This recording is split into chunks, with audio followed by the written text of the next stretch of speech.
हमने लोगों की पहचान की। हम सब सरकारें कहा करती हैं कि हम नीचे तक के लोगों की जाकर हमारी 2 प्रकार की वैक्सीन तैयार की। हमारे जो भी सैनिक थे उन सैनिकों ने, एक प्रकार के कोविड सैनिकों ने लोगों की सेवा की, राहत दी और बड़ा उस चक्कर में से बाहर निकल आए और एक प्रकार की जीत हुई है। दुनिया को रास्ता दिखाने वाले नरेंद्र मोदी जी, उन्होंने कोविड में से हमको कैसे बाहर निकाला है ये हमने देखा है। भाइयों बहनों, इस काल में हमने कि हम सुशासन से अच्छा शासन देकर और लोगों की सेवा करेंगे, उस प्रकार का लगातार काम कर रहे हैं। बिना भ्रष्टाचार के, बिना पर्ची खर्ची के ये दी है। लोगों के ट्रांसफर, जो हमारे कर्मचारी, उनके ट्रांसफर भी बिना भ्रष्टाचार के हमने कराए हैं। एक प्रकार का इंडस्ट्री चलती है, उसको कहते हैं बीबीसी की इंडस्ट्री, बदलियां, भर्तियां, CLU, हमने वो सब बंद कर दिया और ऐसे कैसे लोगों को एक स्वच्छ प्रशासन मिले, घर बैठे सरकारी सेवाएं, योजना, लोगों को, बुजुर्गों को घर बैठे उनकी पेंशन मंजूर कराई। हमने मेरी फसल मेरा ब्यौरा के माध्यम से किसान का जो फसल है, किसी प्रकार का भी उनको मुआवजे की बात आती है तो घर बैठे मिला है, उनकी फसल के दाम।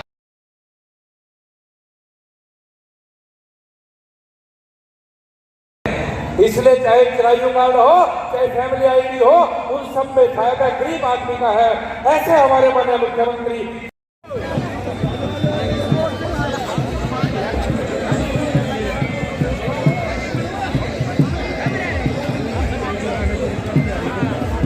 होकर के सबने तालियां बजानी है। ठीक है जी। आइए एक धार्मिक रागनी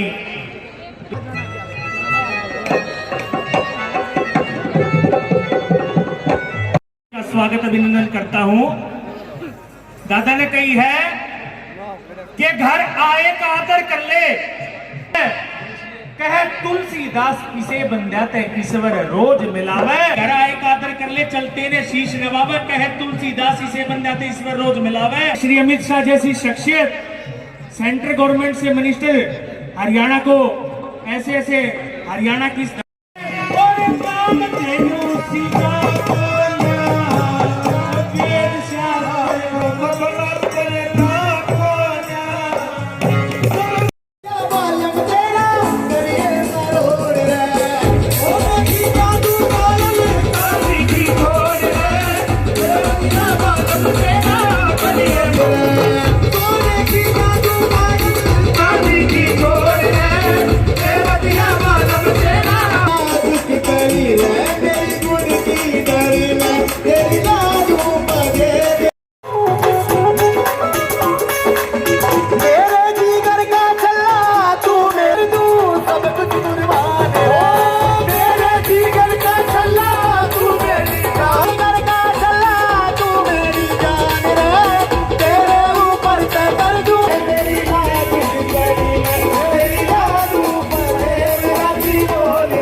इसलिए चाहे किरायु कार्ड हो, चाहे फैमिली ID हो, उन सब में फायदा गरीब आदमी का है। ऐसे हमारे माननीय मुख्यमंत्री ये थे जो संकल्प लिए थे, उन संकल्पों के आधार पर हम लगातार 8 साल से काम कर रहे हैं। जैसा देश में हमारे राष्ट्रीय नेतृत्व के, हमारे श्रद्धेय प्रधानमंत्री नरेंद्र मोदी जी के कुशल नेतृत्व में, अमित शाह जी के हमारे प्रभावशाली एक गुणोत्तर जो उनका योजना का है, उस योजकता में जो सरकारें चल रही हैं, उसी नाते से हमने हरियाणा में भी आपकी सेवा में कोई कोर कसर नहीं छोड़ी है। भाइयों बहनों, इस प्रदेश में एक भय का, एक भ्रष्टाचार का, जिस प्रकार का वातावरण 2014 से पहले था, हमने उसको मिटाया, दूर किया है। और निश्चित रूप से जैसे देश आगे बढ़ा है, हम भी कदम से कदम मिला करके हरियाणा के नाते से भी आगे बढ़े हैं।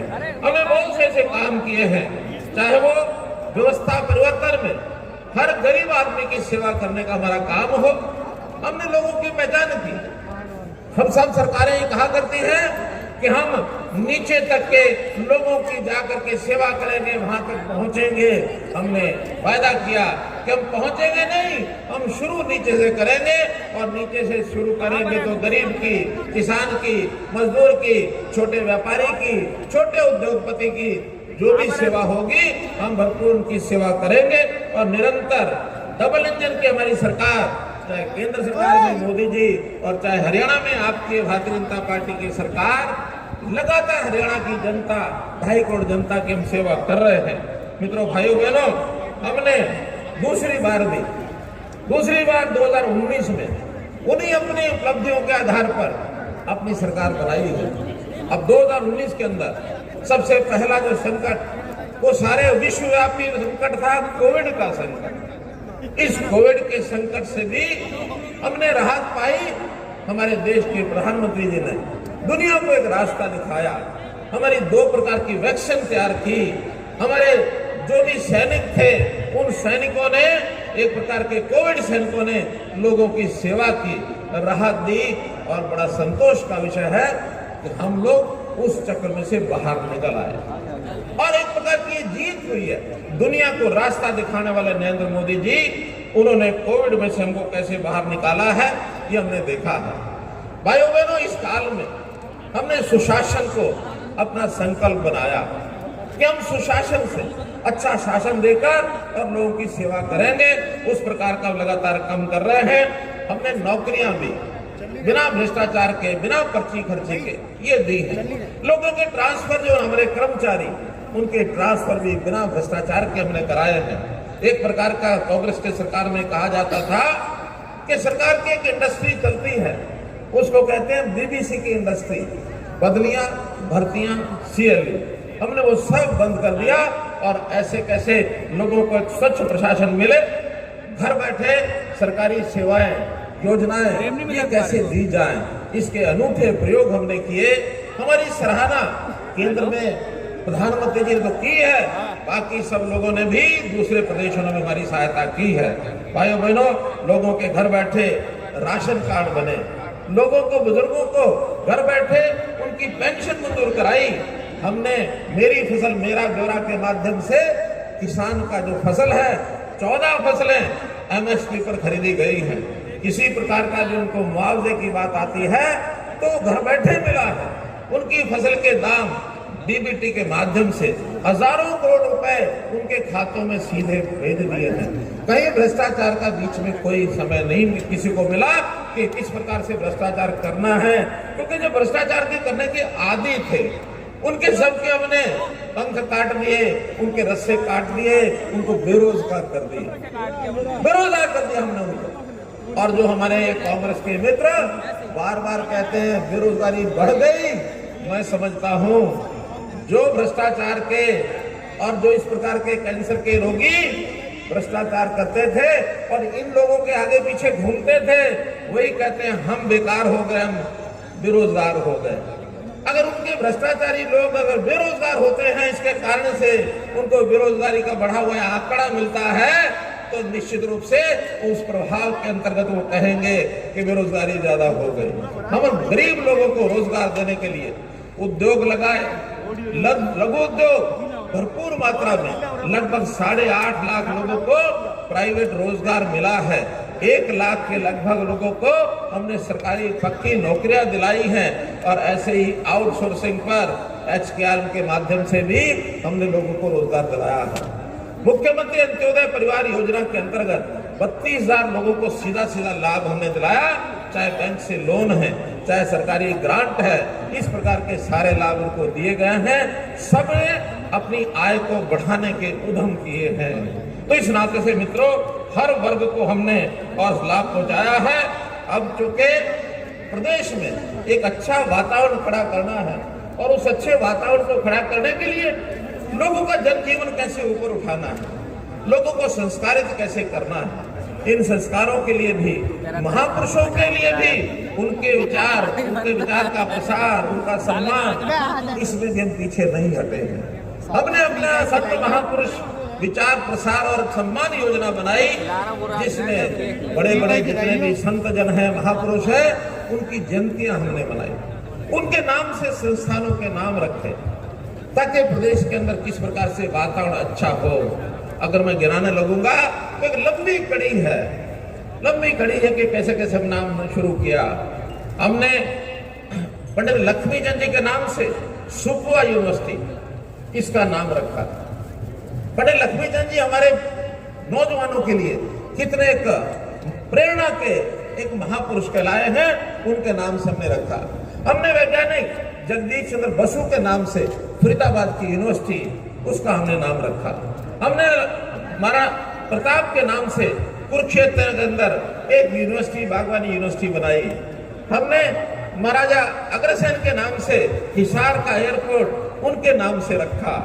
मित्रों, महर्षि वाल्मीकि जी के नाम से कैथल में संस्कृत यूनिवर्सिटी बनाई। हमने अभी भगवान परशुराम जी के नाम से कैथल का मेडिकल कॉलेज ये हमने बनाया, नाम रखा है, अभी बन रहा है, बनेगा।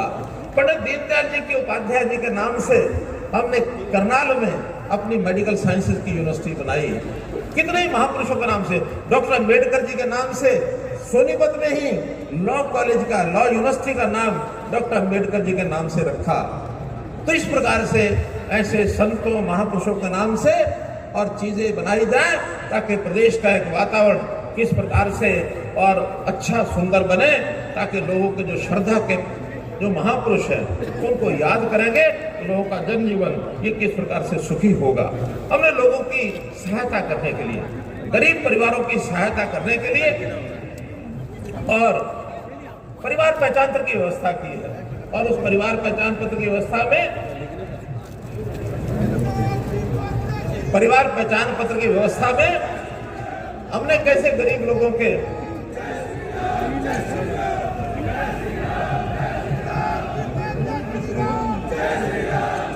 परिवार पहचान पत्र के माध्यम से हमने आयुष्मान योजना को आगे बढ़ाते हुए गरीब लोगों को जिनकी आय सीमा 1,20,000 रुपया होती थी उसको 1,80,000 रुपया बढ़ा करके 15 लाख से 29 लाख परिवारों को 5 लाख रुपए का जो आर्थिक बीमा, जो उनके स्वास्थ्य का बीमा मुफ्त में, वो उनको लागू कराया है।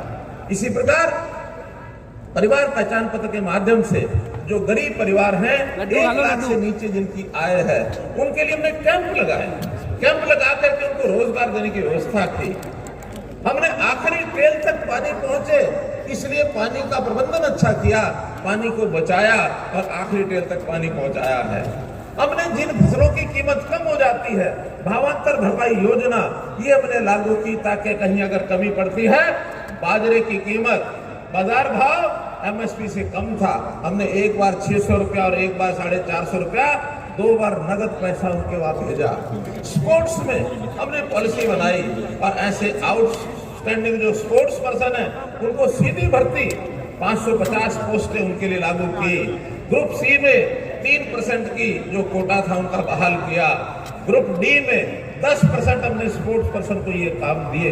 यानी इतना 8 सालों में इतने काम किए हैं मित्रों, याद करते करते हमको भी सारे याद नहीं आते कितने काम हम आगे कर गए हैं। तो इस प्रकार से हमने इस प्रदेश की जनता की सेवा के लिए जो भी विषय ध्यान में आते थे हर समय योजना बनाई, किसी बात को हमने कमी छोड़ी नहीं है। ये प्रदेश एकता के सूत्र में बंधा रहे, सारा समाज एक साथ मिलकर काम करे। प्रधानमंत्री जी ने नारा दिया था क्या, सबका साथ, सबका विकास, सबका विश्वास और सबका प्रयास। आखिर सब लोग मिलकर के काम करेंगे तो इस देश को हम आगे बढ़ाएंगे, इन प्रदेशों को भी आगे बढ़ाएंगे। हमने भी जब हम आए थे हरियाणा एक, हरियाणवी एक ये नारा दिया और इस नारे के कारण से सारा हरियाणा आज इस मत का है कि हम ये जो सरकार चला रहे हैं इसका सीधा सीधा लाभ हर हरियाणवी को, हर जिले को, हर विधानसभा को ये बराबर मिलता है। हमने कभी भेदभाव नहीं किया मित्रों। सरकार बनते ही पहली बार में और दूसरी बार में हमने सब विधायकों को 5-5 करोड़ रुपए दिए कि जाइए अपने कार्य क्षेत्र में काम कराइए। चिंता नहीं की वो कौन सी पार्टी का विधायक है, चाहे वो भारतीय जनता पार्टी का है, चाहे वो जनता दल पार्टी का है और चाहे कांग्रेस पार्टी का है, चाहे इंडिपेंडेंट है, सब विधायकों को हमने 5-5 करोड़ रुपए दिए अपने क्षेत्र में काम करा के आओ।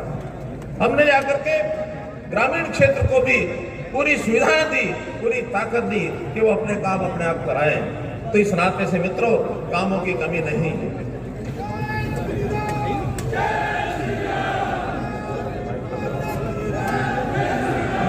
मित्रों, एक जानकारी आपको दे रहा हूं। जैसा मौसम आज ठीक नहीं है, तो दिल्ली अभी माननीय अमित शाह जी की बहुत इच्छा थी कि मैं रैली में आऊं, लेकिन हेलीकॉप्टर से उनको उड़ने के लिए पायलट्स ने मना कर दिया कि हम उतर नहीं सकते। तो इसलिए उनकी इच्छा थी कि मैं रैली में आना चाहता हूं, लेकिन सड़क मार्ग से 2 घंटे लगने वाले थे। तो मैंने ही कहा है कि आप जो है थोड़ा संबोधन हमारी जो जनता है माइक से, टेलीफोन से संबोधन करेंगे, आप आशीर्वाद देंगे। तो मैं माननीय अमित शाह जी, गृह मंत्री भारत सरकार से निवेदन करता हूं कि आपका और मार्गदर्शन टेलीफोन से करेंगे। माननीय अमित शाह जी। मोदी सरकार,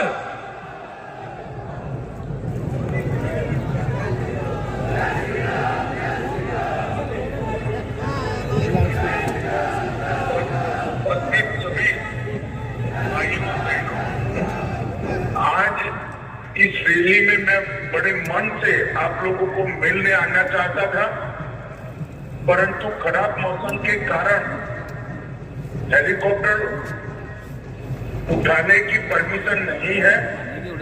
मैं गाड़ी से आने के लिए भी निकला, मगर 2 घंटे तक वहां पर भी मौसम गिर रहा है, बारिश होने की संभावना है।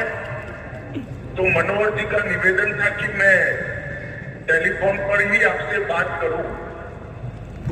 मित्रों, आने वाले दिनों में आज हमने जो गोहाना में रैली रखी है, उसका मकसद है कि 2024 के चुनाव में हरियाणा की सभी सीटों पर कमल खिले और हरियाणा की जनता फिर से एक बार माननीय नरेंद्र मोदी जी को प्रधानमंत्री बनाने के लिए वोट करे। विगत 8 सालों में हरियाणा में विकास इतना हुआ है जिसके आप सभी हर क्षेत्र में भ्रष्टाचार कम हुआ, कानून और व्यवस्था की परिस्थिति ठीक हुई, जातिवाद समाप्त हुआ है और 70 साल में जितना विकास नहीं हो सकता था वो हरियाणा के अंदर 8 साल में हुआ है। ना नौकरियों के लिए करप्शन है, ना ठेकों के लिए करप्शन है, और पढ़े लिखे सरपंच अब हरियाणा को आगे बढ़ा रहे। भाइयों बहनों, आज मैं आ नहीं पाया हूं, मगर नजदीक के भविष्य में ही मैं गोहाना आकर आपको जरूर मिलूंगा और हम सब मिलकर फिर से एक बार नरेंद्र मोदी जी को प्रधानमंत्री बनाने के लिए पुरुषार्थ करेंगे। हरियाणा की हर सीट, हर लोकसभा सीट पर भारतीय जनता पार्टी का कमल खिलेगा, उसका मुझे विश्वास है। मैं फिर से एक बार आप सभी की क्षमा प्रार्थना कर मेरी बात को समाप्त करता हूं। वंदे मातरम, भारत माता की जय।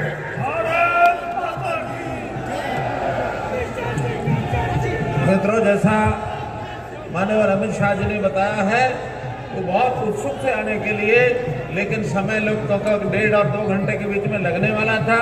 इसलिए हमने निवेदन किया कि आप आने की बजाय और टेलीफोन से हमको आशीर्वाद दे दें। उनका आशीर्वाद हमको मिला। हमने आज उनकी जो पूरी बात सुननी थी वो बोले नहीं सुन पाए, दोबारा से उनको बुलाएंगे। निश्चित रूप से उनको आपके सामने मार्गदर्शन करने के लिए कहेंगे, तो उनका हमें बहुत लाभ मिलेगा। आज आप रैली में आए, इतनी बड़ी संख्या में आए, आपका बहुत बहुत आभार, बहुत बहुत धन्यवाद। बहुत बहुत धन्यवाद माननीय मुख्यमंत्री जी। मैं तीरथ राणा जी से अनुरोध करूंगा जो जिला अध्यक्ष सोनीपत के